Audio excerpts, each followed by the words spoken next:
Bueno, pues nuestro siguiente ponente es don Salvador González Barón, que es doctor en Medicina y Cirugía, catedrático emérito de Fisiología Humana por la Universidad de Málaga, especialista en Neurofisiología Clínica, es decano de la Facultad de Medicina de Málaga, creador e impulsor del programa de doctorado de Neurociencia de la Universidad de Málaga y del Centro de Investigaciones Médicas, presidente de la Sociedad Española de Ciencias Fisiológicas y miembro de honor, medalla de honor de la Facultad de Medicina de Málaga, también medalla de honor del Colegio de Médicos de Málaga, distinción de honor de la Sociedad Americana de Fisiología, socio fundador de Sociedades de Neurociencia Europea y Española, académico correspondiente de la Real Academia de Medicina de Cádiz, profesor extraordinario de Neurociencia y Fisiología Humana de la Universidad San Pablo CEU, aquí donde estamos, de Madrid.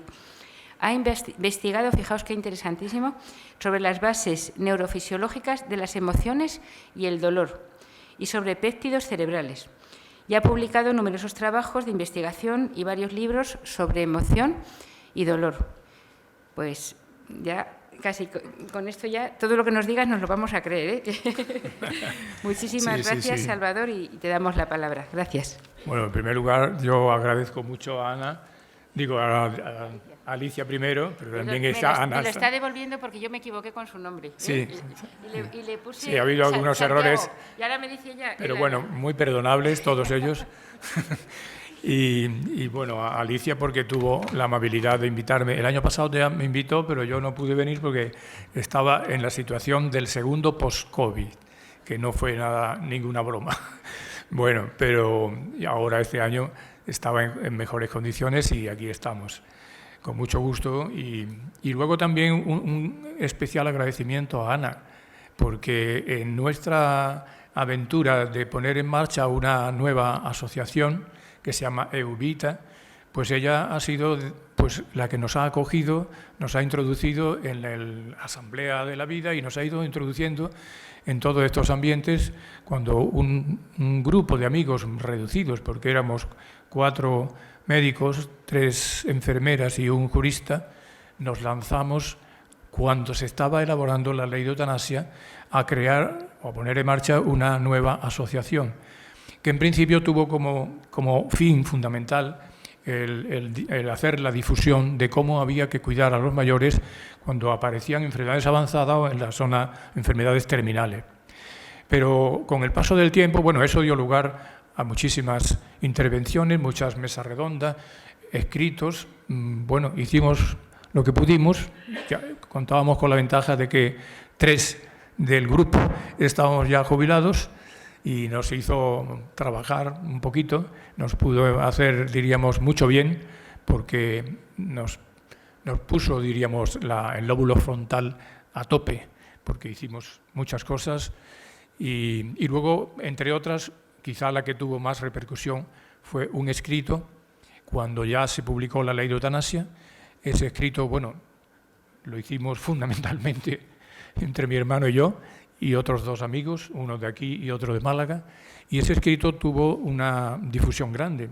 Fue, diríamos, firmado y apoyado por más de 25.000 personas, fue al Defensor del Pueblo y también fue a los grupos políticos para que lo llevaran luego al Tribunal Constitucional, que ahí está. Lo que elaboraron después los juristas, ahí está pendiente y esperemos que salga y que saldrá pronto, probablemente, saldrá pronto según la dinámica que llevan estos señores que nos gobiernan, desgraciadamente, que hacen las cosas pronto y además las hacen como les parece a ellos, sin escuchar y sin atender a quienes podrían ser personas como muy autorizadas para decir algo, ¿no?, sobre el particular. Bueno, pues, pero claro, esta asociación EUVITA, ahora, a la vista de tantas cosas que han venido después, hemos entrado en un proceso de transformación. No porque no estuviera en los estatutos que era una sociedad provida desde el principio, que está clarísimo, sino que además creemos de una urgencia capital hacer una apuesta también por el cuidado y el respeto por el no nacido y también por el vínculo materno-fetal, y todo eso dentro de un marco de cultura de humanización. Y por eso ahora mismo la página web que tenemos, que hemos trabajado muchísimo en la página web, el testamento vital me parece que fue uno de los resultados de la página nuestra, que yo creo que fue más o menos, diríamos, aceptable y que ha podido servir para utilizarlo en otros casos, en otras asociaciones. Pero bueno, ahora ya dentro de pocos días ya aparecerá todo esto que digo en la página web nueva. Bien, aquí me han indicado que tengo la posibilidad de pasarla desde aquí. Bueno, este es el título. El título inicial que aparece en el programa no es igual, porque el título aparece Actitud ética ante el dolor y el sufrimiento, y en un pequeño error que debió de haber, quedó suprimido la última parte, pero bueno, pues yo, para no complicar, lo dejé como estaba en el principio, en el primer programa, y puse después el título que responde más a lo que voy a comentar.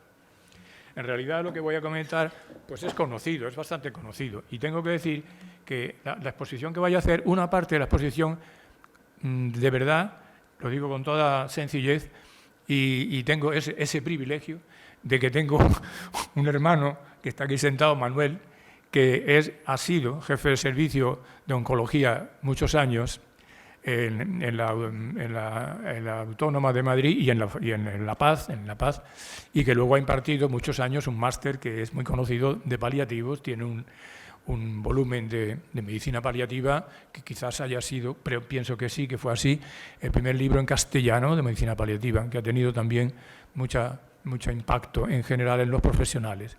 Digo que tengo el privilegio de tenerlo cerca, y aunque nuestras especialidades y nuestro mundo médico ha sido muy diferente y hasta en posiciones muy distintas, sin embargo, a partir de un cierto momento hemos ido confluyendo, puesto que a mí me ha interesado siempre mucho el tema del dolor, el tema diríamos, las bases neurofisiológicas del dolor y las emociones, y él estaba en el mundo de la oncología y de los cuidados paliativos, cosa que yo he ido incorporando en gran medida. Por lo tanto, a él se lo tengo que decir aquí en público, se lo he dicho algunas veces, que tengo que agradecerle mucho que eso haya sido, diríamos, para mí una gran, diríamos, oportunidad y ventaja. Por eso, parte del contenido, una parte es suya. Bien, vamos a ver.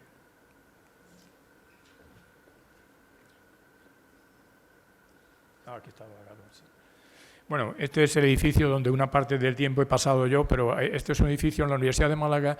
Aparte de la propia Facultad de Medicina, hay un edificio que se hizo hace unos años, que es un edificio de investigaciones médico-sanitarias, donde tuve la oportunidad de montar y de poner en marcha una gran parte del edificio para el estudio del cerebro humano.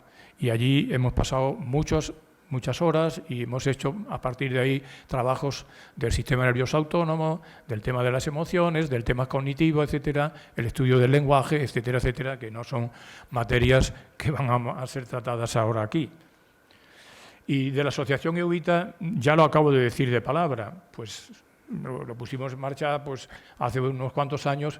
Yo creo que fue poco antes del confinamiento, y por tanto tuvimos un stand-by durante aquellos años en que estuvimos confinados, y después durante aquel tiempo trabajamos, pero luego ya se puso en marcha al terminar de forma activa, ¿no? Bueno, ahí están recogidas las tres opciones o los tres objetivos fundamentales, el de los mayores y el facilitar o el impulsar que se vaya entendiendo cada vez más también en el mundo sanitario, la necesidad de la atención de los mayores cuando tienen enfermedad avanzada a través de los cuidados paliativos. Y luego el segundo punto, que es defender la vida del no nacido y respetar el vínculo materno-fetal.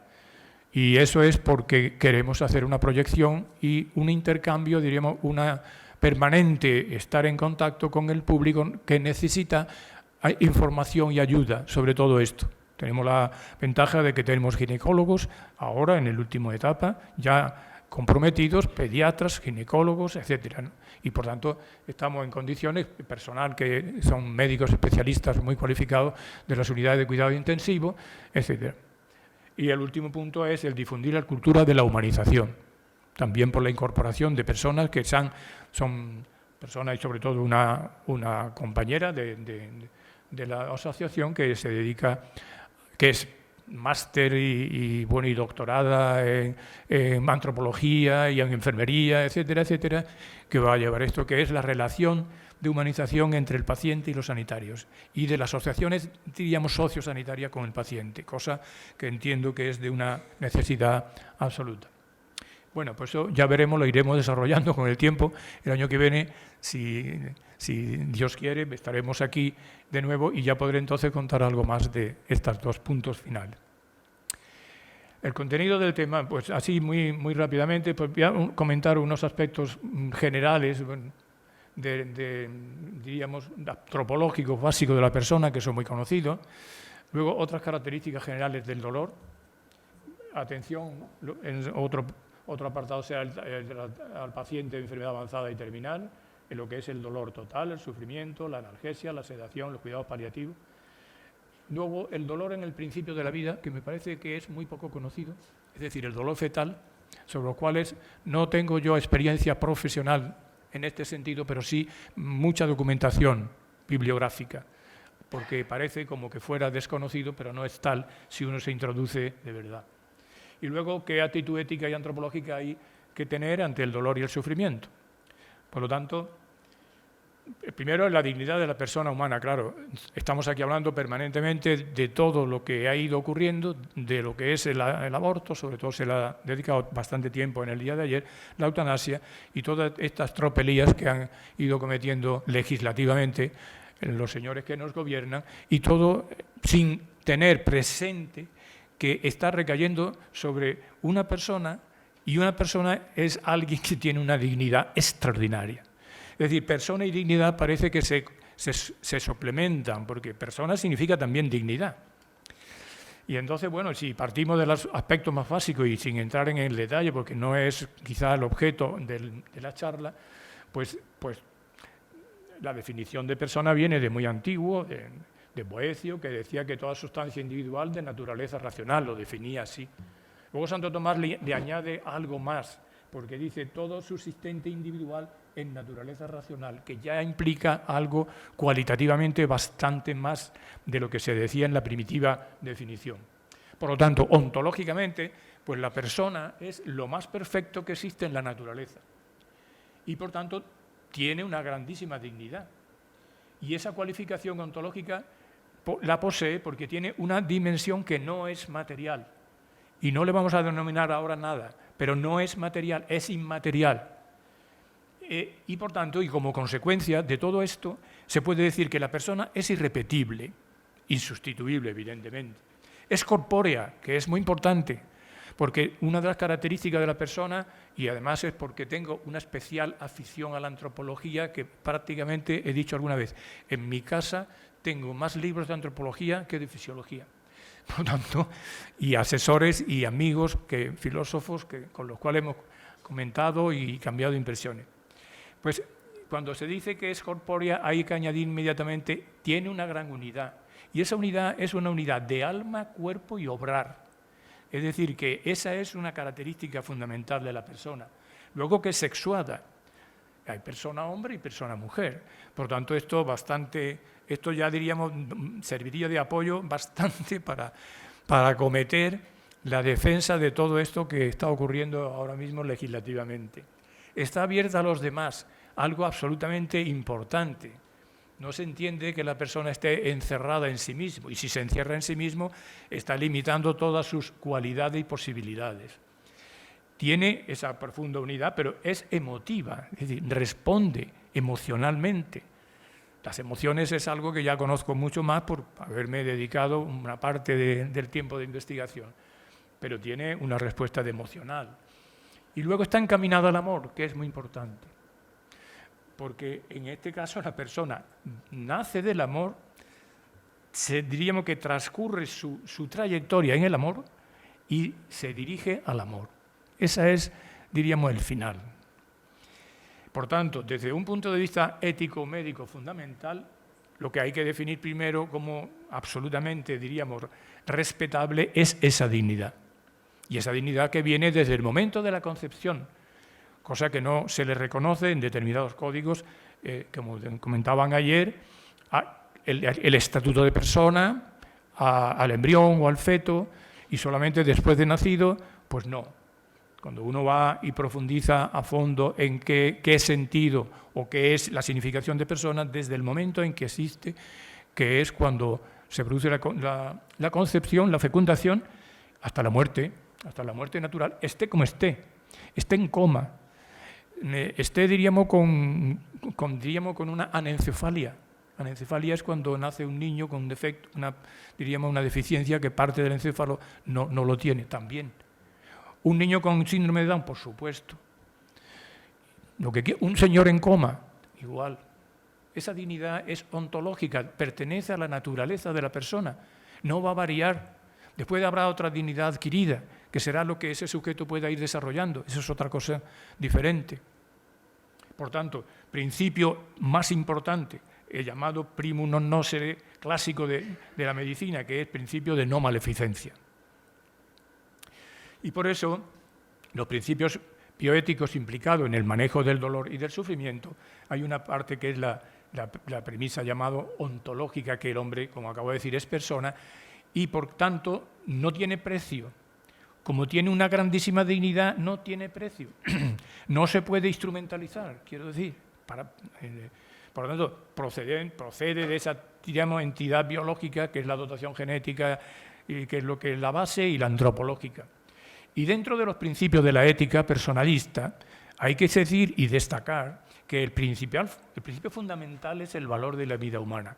Por supuesto, el principio de libertad y de responsabilidad, el de totalidad, la corporeidad es un todo unitario, el principio de sociabilidad, pero sin comparación, el principio sobre el que se apoya todo lo que es tratamiento del dolor y el sufrimiento, que es a la persona, está fundamentado en el valor de la vida humana. Suprimida la vida humana, se acabaron, diríamos, todos los derechos de nada. Por eso, si hay algún derecho fundamental en la persona, es el derecho a vivir, el derecho a la vida humana, a su propia vida. Por supuesto, no puede ser un derecho de ninguna manera lo opuesto, que es suprimir la vida, es decir, la eutanasia, el aborto y todas las posibilidades que hay. ¿Cómo va a ser un derecho si no existe soporte? Y el soporte es la vida humana. Eso sí que es un derecho.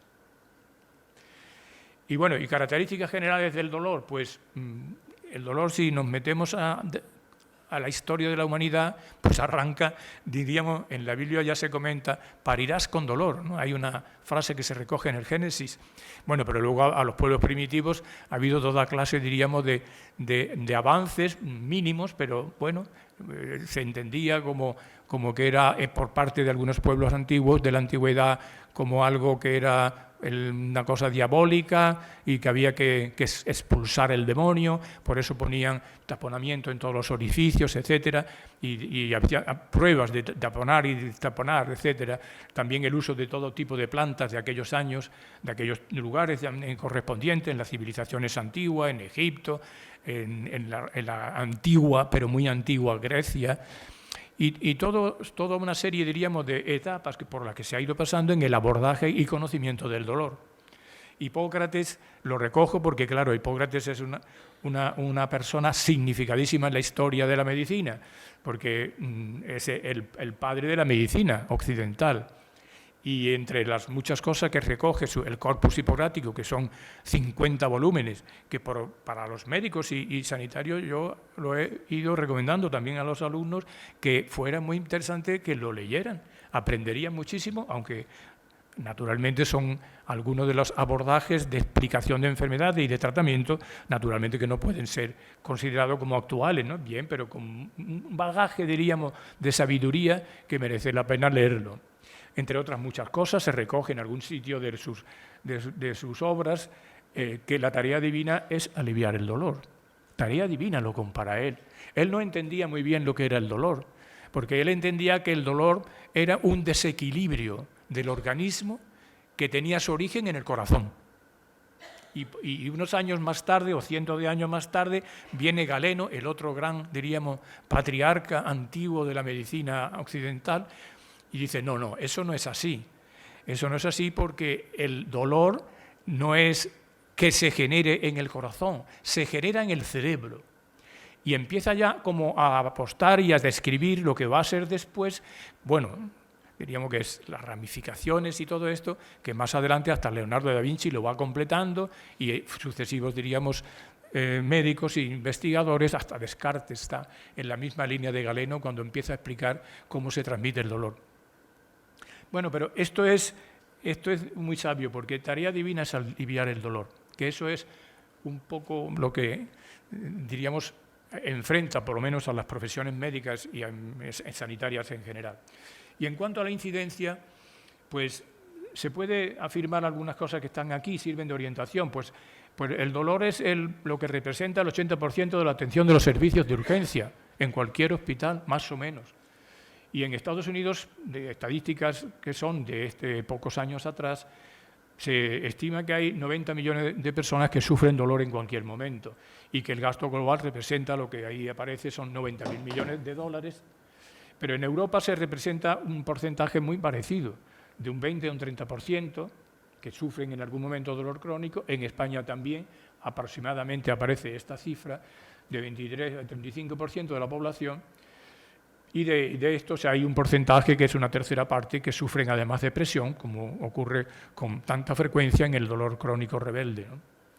Y con un porcentaje ligeramente mujeres que en hombres, y el 40% de todo el tipo de dolor que se describe representa se da en los enfermos oncológicos. En la primera fase, 40% de dolor, más o menos, 40, 50. Y en las situaciones terminales aumentan mucho. En las situaciones avanzadas son entre los 70, 80 o 70 o 90%. ¿Qué es el dolor? Pues se ha venido intentando hacer una definición adecuada y es muy complicado. Me estoy refiriendo ahora de entrada al dolor orgánico. Sí, porque el dolor y el sufrimiento son situaciones que plantea inmediatamente al sujeto una situación, diríamos, de preguntas con respuestas existenciales. Sobre todo cuando aparece un dolor que está unido a una enfermedad de este tipo, ¿no? Una enfermedad grave como es el cáncer o algunas otras. En algunas otras enfermedades neurodegenerativas aparece también dolor. No demasiado y no tan intensamente como el cáncer, como por ejemplo una tremenda enfermedad terrible, que es la enfermedad que es la esclerosis lateral amiotrófica. Normalmente no es frecuente el dolor, pero cuando aparece además encima dolor, cuando el sujeto se va produciendo en el plazo de 3 o 4 años que tiene de vida, más o menos considerada, aunque se da un porcentaje muy bajo en la población, que es un 4% más o menos. Bueno, pero es tremendo, ¿no? Es tremendo cuando además se añade dolor. Y el enfermo tiene la cabeza muy lúcida, cosa que no pasa en las otras enfermedades degenerativas, como el Alzheimer, el Parkinson y los demás. Bueno, pues ¿en qué es el dolor?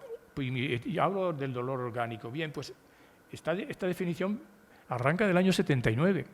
La Asociación Internacional para el Estudio del Dolor hizo esta definición y no la ha cambiado.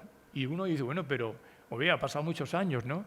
Bueno, para los que somos ya tan mayores, porque yo soy muy mayor, estoy mirando a la gente y digo, a lo mejor no hay nadie mayor que yo aquí, pero bueno, pero soy muy mayor. Y claro, el año 79 parece que fue hace poco. Para mucha gente el año 79 es que no había nacido, evidentemente que ya la mayoría puede que no hayan nacido en esa fecha. Bueno, pero la cosa es que se ha mantenido. Se ha mantenido porque diríamos que va a lo esencial. Pero yo arriba le he puesto dolor orgánico así muy señalado porque no es el dolor como tal. Esto es más la definición de un dolor orgánico, aunque las definiciones de todos los manuales cuando hablan de dolor pone esta definición y dice lo que ahí se señala. El dolor es una vivencia sensorial y afectiva desagradable, subrayado, porque son dos aspectos, sensorial y afectiva desagradable, asociada a una lesión tisular real o potencial que se describe en términos de dicha lesión. Por lo tanto, de entrada, aquí ya se puede extraer que tiene dos componentes fundamentales. Un componente sensorial, por el cual uno es capaz de detectar el dolor, las características, la intensidad, la localización, la duración, etcétera, etcétera, que hay un sistema de soporte en el sistema nervioso que va a procesar toda esa información, pero es que hay otro aspecto, que es la emocional, afectiva desagradable, y desagradable precisamente. Y eso también tiene un soporte, parece como que estuviera como muy bien. El estudio del sistema nervioso le hace a uno descubrir la maravilla de la naturaleza humana, porque son verdaderas cosas fantásticas las que uno se encuentra. Es muy complicado Y hay veces que no se pueden explicar muchas cosas. Pero aquí, por ejemplo, en este caso, pues hay todo un sustrato neuromorfológico o fisiomorfológico que va a llevar por caminos diferentes este tipo de vivencia o experiencia, la sensorial por un camino y la emocional y afectiva por otro distinto. Ahora, ¿qué pasa si durante tiempos se trataba el dolor en los enfermos con dolor muy rebelde haciendo toda clase de intervenciones neuroquirúrgicas? Y entre algunas de ellas se hizo la decorticación, porque el dolor es tan rebelde que no podían tener tratamiento en épocas pasadas, cuando todavía no se conocía la morfina, etcétera. Bueno, pues cuando se hace una decorticación, o cosa que a veces aparece también un accidente, un traumatismo en un accidente de vehículo, pues entonces, y en animal experimental, se quita la corteza cerebral, que es donde se procesa toda la información sensorial, y no desaparece el dolor. Sorpresa. Sorpresa y hallazgo que fue motivo de indagar más allá, a ver dónde estaban los soportes que hacía que la persona cuando tenía dolor fuera, como característica tenía una respuesta afectiva desagradable. Y bueno, y más adelante se fue viendo que había otras estructuras del sistema nervioso que son estructuras subcorticales, lo que se denomina el lóbulo límbico, donde va a parar el procesamiento emocional. Por tanto, casi separado, no del todo. Pero el dolor en el hombre, como digo, es más complicado. El dolor humano no es una pura reacción mecánica del organismo a determinado estímulo. El dolor humano es una percepción compleja que se integra en la experiencia acumulada de vida de una persona, sentida y evaluada en términos de significación y valor. Por lo tanto, tiene mucha importancia en la percepción dolorosa, la experiencia personal que está acumulada por la persona en cuestión y el significado y valor que le pueda dar. De hecho, hay muchas demostraciones y literatura de las guerras europeas, desgraciadamente, de la primera, de la segunda y de la última, de la guerra de parte de Yugoslavia, en donde se han recogido informaciones de los soldados en el frente que después de grandes amputaciones, a lo mejor de un miembro inferior o de una parte del cuerpo, que no tenían dolor. Totalmente desproporcionado, ¿no? ¿Por qué? Porque habían hecho un cambio en la significación. Para ellos eso que estaba ocurriendo pues era que estaban vivos. Y eso influye en el modo, diríamos, de procesar el dolor. Y por eso aquí aparecen unas cuantas, o los componentes fundamentales, ¿no?, de la recepción y conducción del dolor, los componentes sensoriales, que discriminan, como decía antes, el tipo de dolor, los componentes afectivos emocionales, los componentes vegetativos y autonómicos, porque los componentes vegetativos y autonómicos, para que se den, necesariamente tiene que haber también los componentes afectivos. Si se dan es porque hay componentes, diríamos, vegetativos.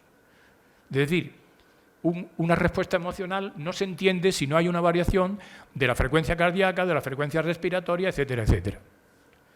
Y luego hay un componente motor que hace cambiar, incluso la persona puede alejarse o aleja parte de su cuerpo, de su organismo, de un agente que va a producir una lesión, y todo eso lleva consigo una valoración del dolor y ahí aparece, por tanto, un componente cognitivo evaluativo, que en determinadas situaciones, cuando el significado que se le puede dar a un tipo de lesión grande, extensa, etcétera, como he comentado antes, el componente cognitivo evaluativo hace modificar el componente afectivo y el componente vegetativo. Y, por tanto, esa percepción como una emoción, diríamos, desagradable, como una respuesta afectiva desagradable, puede modificarse. Evidentemente, en razón del tipo, diríamos, de conclusión que se lleva a partir del significado que se le dé al dolor. Y eso tiene mucha importancia también en el paciente con dolor, en cualquier tipo de dolor, de origen cualquier tipo. Por tanto, hay una respuesta emocional, evidentemente. Una respuesta emocional que cuando es el dolor agudo puede ser una respuesta emocional primaria, en donde el sujeto ni se entera, se entera luego. Ante un dolor agudo inmediato, hay una respuesta también inmediata que es cuando se ve por dentro. En el recorrido por el sistema nervioso no alcanzan la corteza cerebral, no se entera, que es cuando se entera el sujeto, se hace consciente, no. Hay un cortocircuito a nivel subcortical por lo cual se pone en marcha una respuesta de defensa. Porque, en definitiva, el dolor agudo, en el fondo, es una respuesta por la que el sujeto se defiende de un daño potencial o real. Es el dolor agudo así. Ahora, ya diferente cosa es el dolor crónico. El dolor crónico no es eso, ya lo veremos ahora dentro de un momento.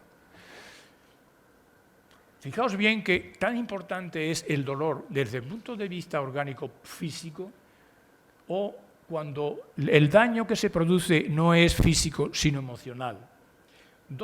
Un ejemplo de dos esquemas de cerebro en donde se llevan a cabo el procesamiento de las señales que van a llevar la información emocional.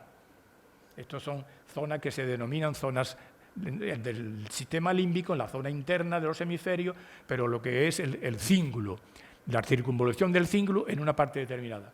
Esto es por dolor, abajo es por dolor físico, fijaos cómo se localiza, esto está hecho con PET y con resonancia magnética, después fundiendo las imágenes. Y abajo, el dolor físico, ya ven dónde se localiza en esa zona que va a dar respuesta del procesamiento emocional. Pero fijaos qué pasa cuando el dolor no es físico, sino el dolor es el dolor social, cuando un sujeto es maltratado. Esas son las experiencias que llevaron a hacer después la conclusión aquí. Cuando han sido maltratados, ninguneados en su trabajo, en su vida familiar, en su vida social, etc. ¿Dónde está la respuesta de las neuronas que activan, que se activa? Pues una zona muy prácticamente coincidente con el dolor físico. Y por tanto, la respuesta emocional hay que sospechar que es importante y parecida.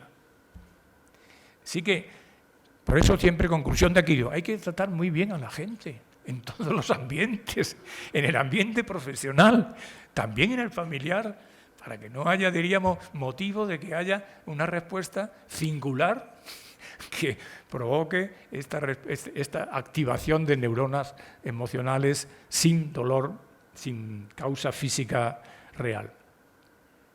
Bueno, y tipos de dolor hay según el origen, según la causa, el neuropático, que es cuando hay lesiones del sistema nervioso, tanto central como periférico, o el dolor canceroso, del cual hemos comentado, que es tremendo, sobre todo según lo que se sabe y lo que se tiene experiencia, el primer tipo de cáncer, o el cáncer de que puede ser motivo de dolor más frecuente que el resto, bueno, con ciertas, diríamos, salvedades, el cáncer de páncreas, pues el cáncer de cabeza y cuello, la cerviz, el estómago y tal.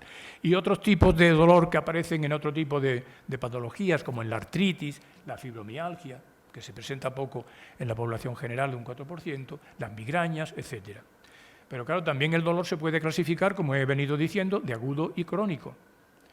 De agudo y crónico, y el dolor crónico también por la localización, por tipo de receptores específicos que se llaman nociceptores, que unos están en la piel, entonces el dolor es superficial, y otros tan profundo en los órganos propioceptivos como músculos, articulaciones, etcétera, o en el interior de las vísceras. Pero prescindiendo ahora de ese tipo ya, lo que es el dolor crónico, en realidad, cuando se habla de dolor crónico, y sobre todo dolor crónico mantenido rebelde, hay que hablar de un cuadro de auténtico dolor-enfermedad. Ya no importa aquí el origen. Lo que importa es tratar el dolor.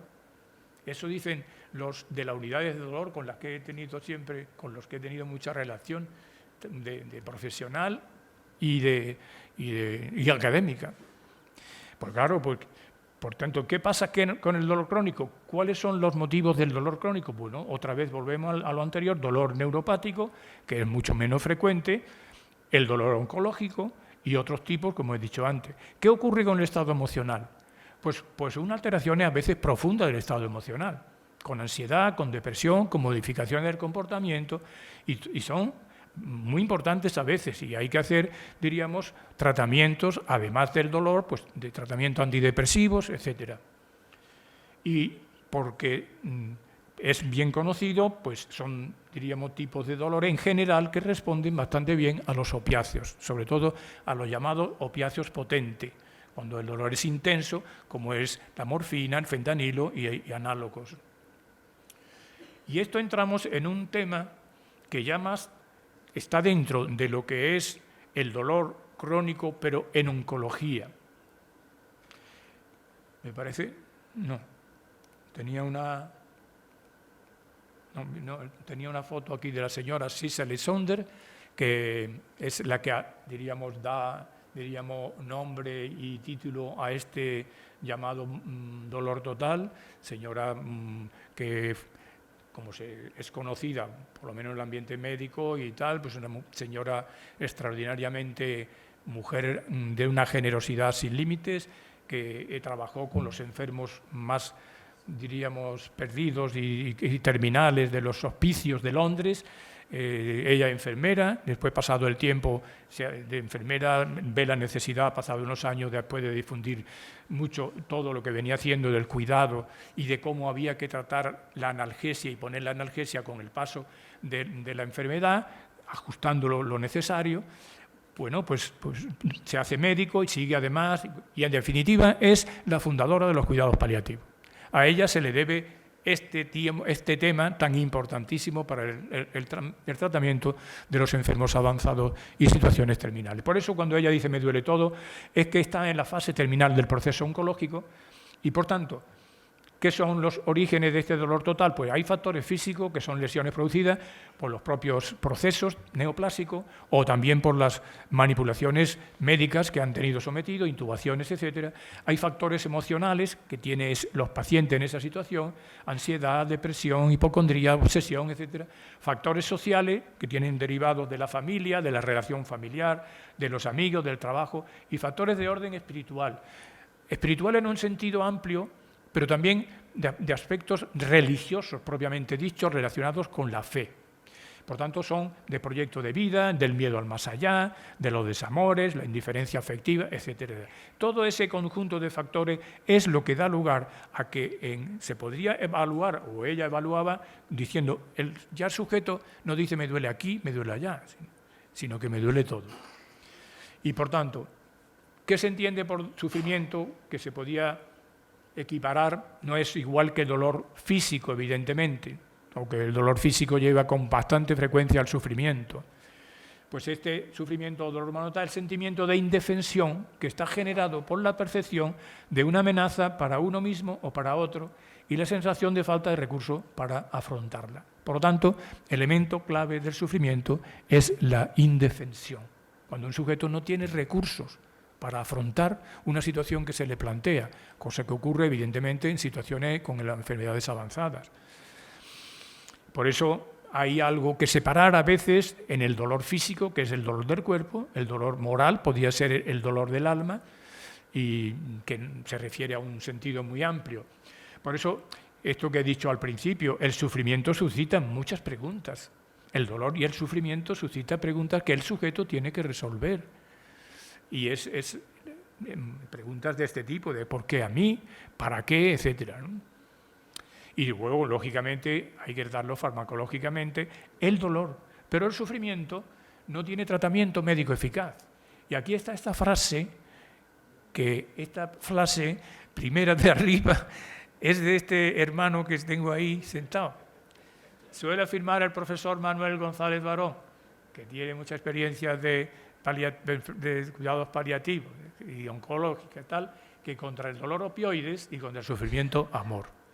Yo pienso que es una terapéutica que va en la diana, contra el dolor opioides y contra el sufrimiento amor, porque los opioides no quitan el sufrimiento.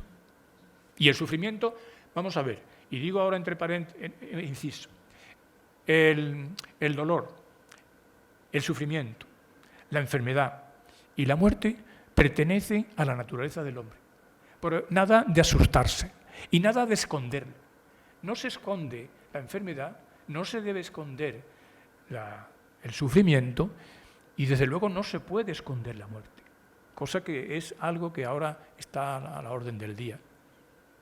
La muerte es una parte de la trayectoria vital donde el hombre, si un hombre porque cree un creyente, pues sabe que es un paso de aquí para allá. Es un cambio de casa, vamos, más o menos, para entendernos así coloquialmente. Y una afirmación de este otro doctor también que trataba enfermos terminales en la Universidad de Cincinnati, el doctor Wilke, que le decía a los pacientes de cáncer, si no le pueden aliviar el dolor, no se apresura a pensar en la eutanasia, puede primero cambiar de médico. Claro, ¿Por qué? Porque se puede tratar el dolor. Bien, la situación terminal es definida por la Sociedad Española de Cuidados Paliativos como una situación de enfermedad incurable, avanzada e irreversible con un pronóstico de vida limitado a semanas o meses. Eso es lo que define la Sociedad de Cuidados Paliativos. Por tanto, no es verdad que ya no se puede hacer más con un señor que está en esa situación, ya que existe la medicina paliativa. Y esta frase de la señora Sisa Lesonder, la fundadora del cuidado paliativo, que dice: importa porque eres tú, me importa hasta el último momento de tu vida. Frase que es también como para grabarla, y para grabarla los médicos. Naturalmente, en los cuidados paliativos, la opinión que yo extraigo cuando he ido conociendo y reconociendo y leyendo mucho sobre el tema, es como una ventana que se abre en la vida sanitaria, por lo cual entra aire fresco y diríamos, y sanea la mentalidad en la que podía caer los médicos de una tecnología cerrada.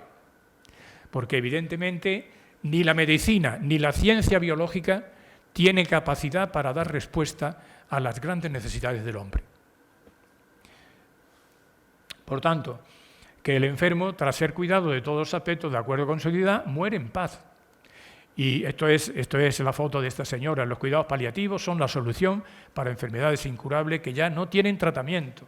Y el objetivo es cuidar y atender al paciente con enfermedad avanzada.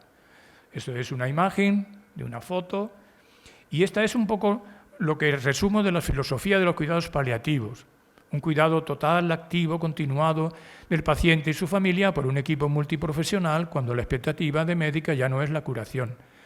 Se trata, por tanto, de conseguir la más alta calidad de vida presente para el paciente y la familia. Y también se deben cubrir las necesidades físicas, psicológicas, por supuesto, sociales y espirituales. E incluso a veces a la familia, por supuesto. Por tanto, no se trata de curar, sino de cuidar, atender, aliviar y de prestar apoyo. Cuidar, hasta el final, hasta el último momento. ¿Y qué hay en España? Pues una carencia lamentable de unidades de cuidados paliativos.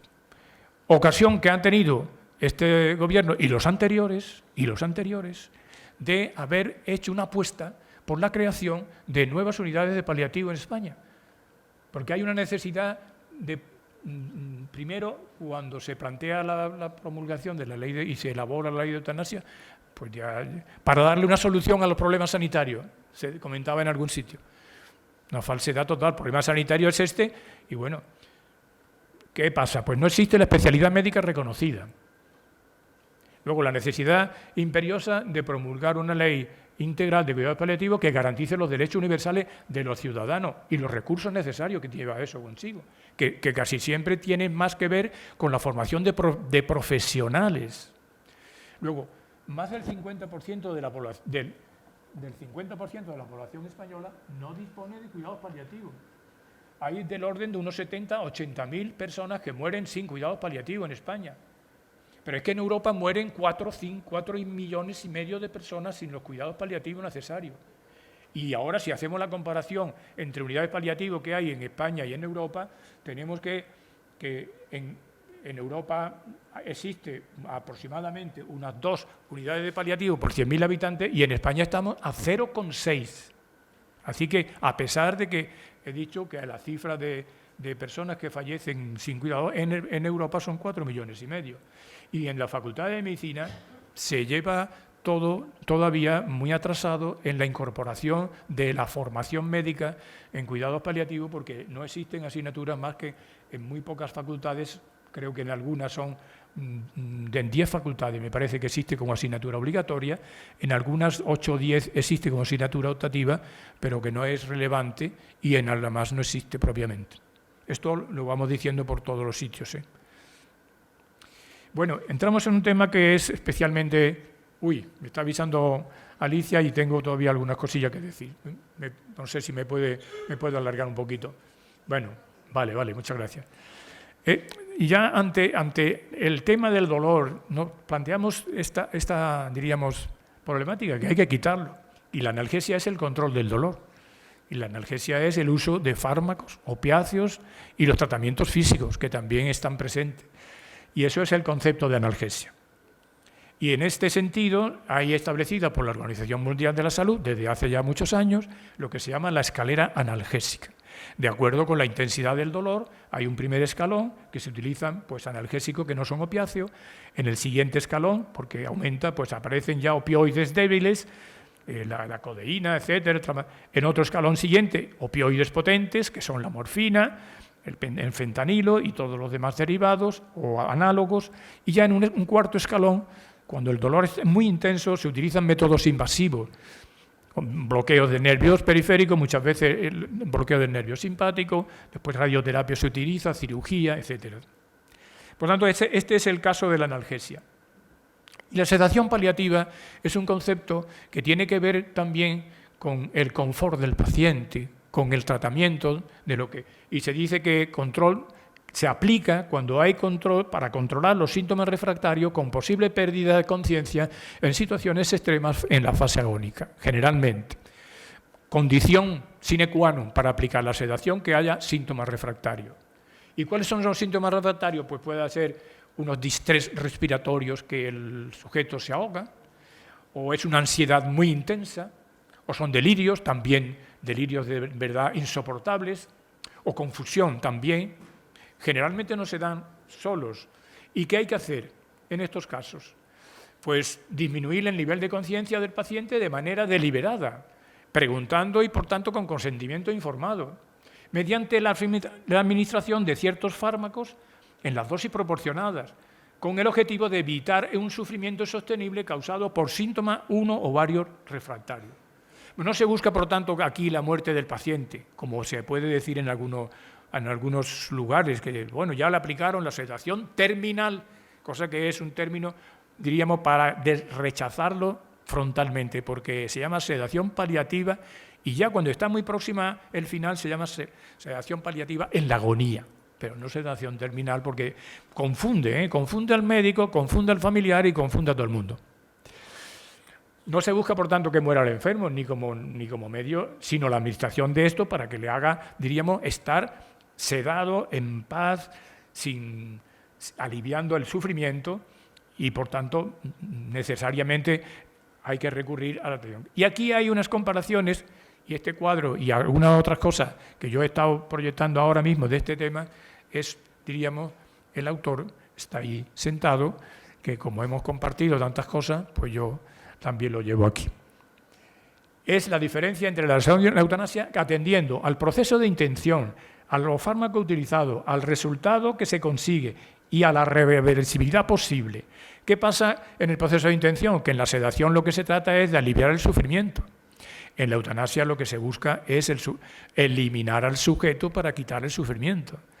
En los fármacos, pues primera cuestión, se utilizan determinados fármacos y no otros, pero el más utilizado es el midazolam.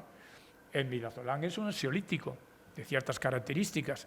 Bueno, pero ¿cómo? A dosis las mínimas posibles. ¿Y de qué manera?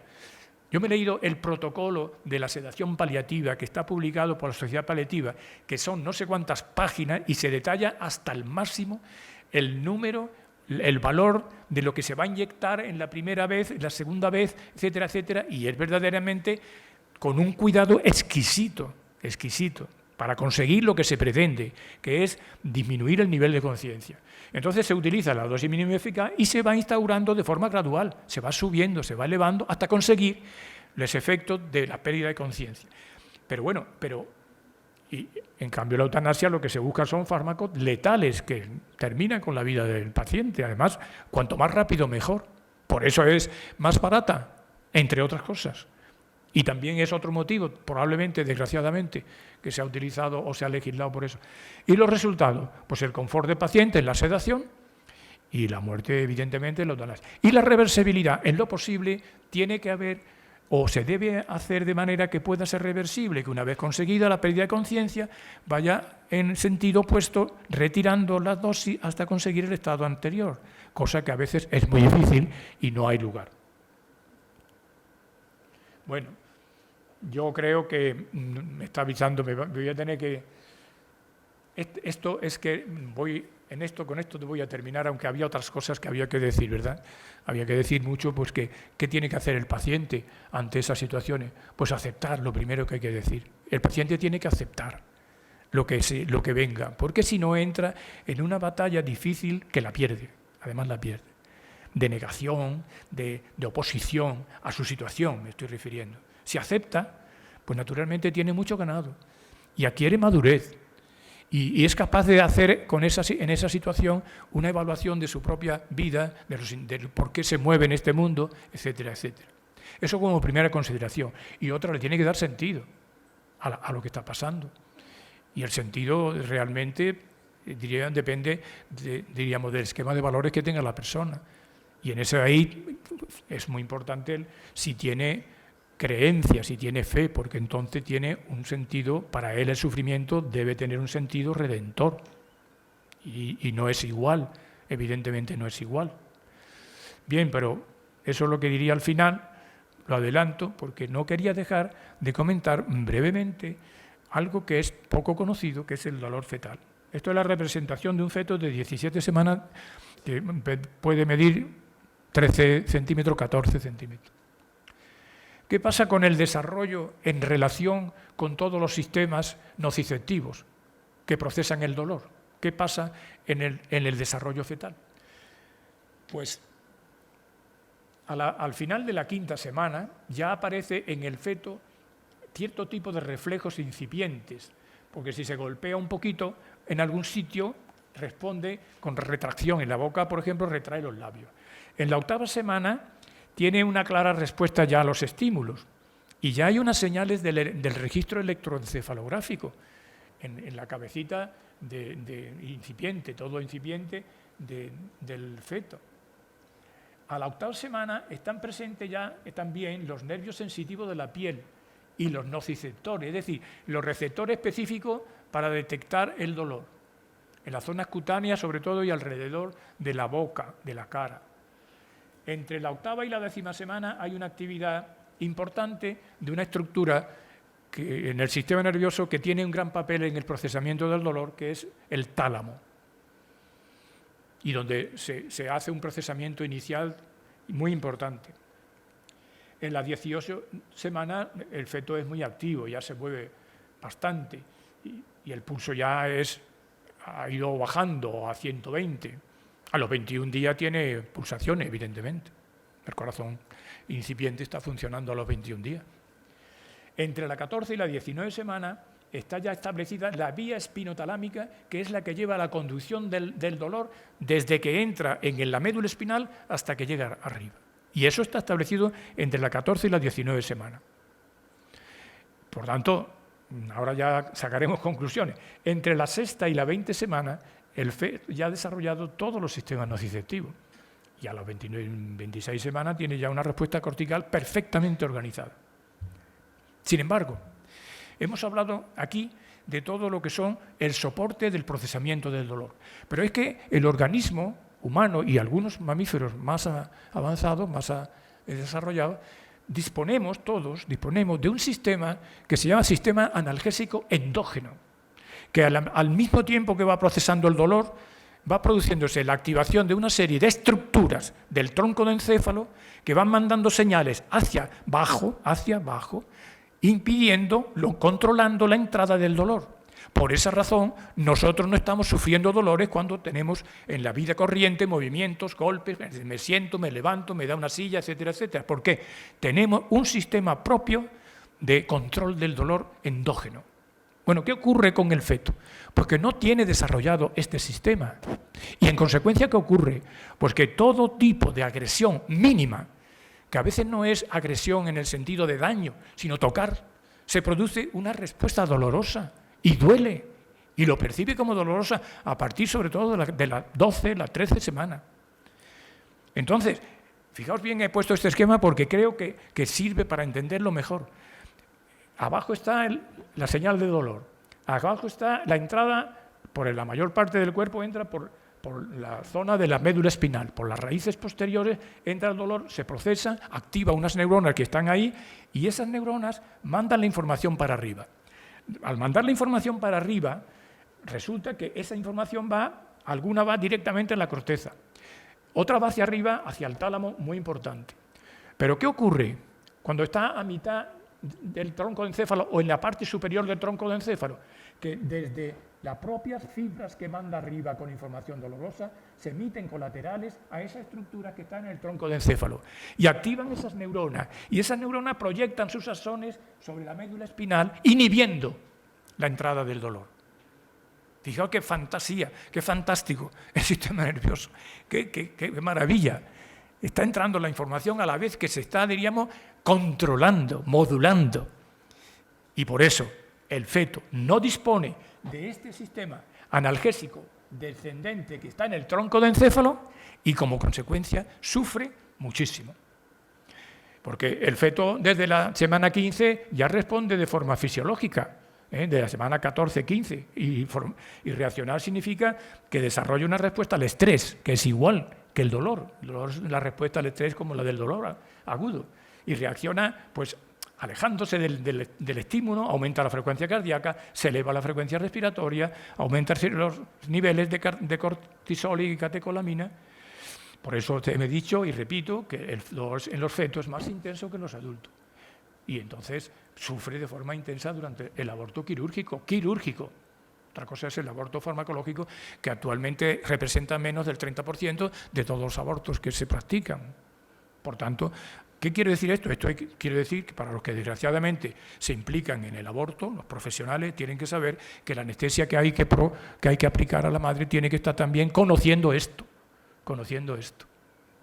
Bueno, podría estar un poquito más tiempo, pero ya con esto agradezco a todos la atención y la disculpa a Ana, a Diego, a Alicia, que está esperando y que yo termine, y al que viene siguiente. Muchas gracias.